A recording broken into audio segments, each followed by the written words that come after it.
2 நிமிஷத்தில் ஈஸியான மிச்சர் தேய்க்கலாமா? கடலை மாவே இல்லாமல். இதுக்கு 2 இட்லி போதும். சர்ப்ரைஸாக வர கெஸ்ட்டுக்கும் ஸ்கூல் முடிச்சு வர கிட்ஸுக்கும் பர்ஃபெக்டான ஸ்நாக்ஸு. இதில் நீங்கள் என்ன ஃப்ளேவர் வேணாலும் சேர்த்துக்கலாம். எனக்கு புதினா ஃப்ளேவர் பிடிக்கும், அதனால் புதினா சேர்த்துருக்கேன். ஒரு மிக்ஸி ஜார் எடுத்துகிட்டு ஒரு கைப்பிடி அளவு புதினா, கொஞ்சமாக மிளகாத்தூள் இதை மட்டும் அரைச்சி எடுத்துகிட்டு வந்து இட்லி கூட சேர்த்து நல்லா பிசைஞ்சுக்கோங்க. கூட கொஞ்சமாக பட்டர் இல்லது எண்ணெய் சேர்த்து நல்லா பிசைஞ்சுக்கோங்க. பட்டர் போட்டோம்னா நல்லா சாஃப்டாக வரும் புளியறதுக்கு. அதே மாதிரி சாப்பிடும்போது நல்லா க்ரன்ச்சியாக இருக்கும். சப்பாத்தி மாவு பதத்துக்கு நல்லா பிசைஞ்சிட்டு கடாயில் எண்ணெய் சூடானதும் இடியாப்ப குழலில் போட்டு நல்லா புழிஞ்சு விட்டுக்கோங்க. இது வச்சு நம்ம முறுக்கு கூட சுட்டுக்கலாம். நீங்கள் முறுக்கு சுடுற மாதிரி இருந்துச்சு அப்படின்னா கூட ஓமம் சேர்த்துக்கோங்க, சூப்பர் டேஸ்ட்டாக இருக்கும்.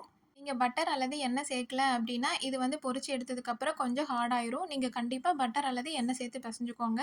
இப்போ இந்த மாதிரி பெரிய பெரிய முறுக்குகளாக சுற்றி எடுத்துக்கலாம். இது பார்க்குறக்கே ரொம்ப அழகாக இருந்துச்சு. இது உடைக்கும் போது ரொம்ப சாஃப்டாக வந்துச்சுங்க.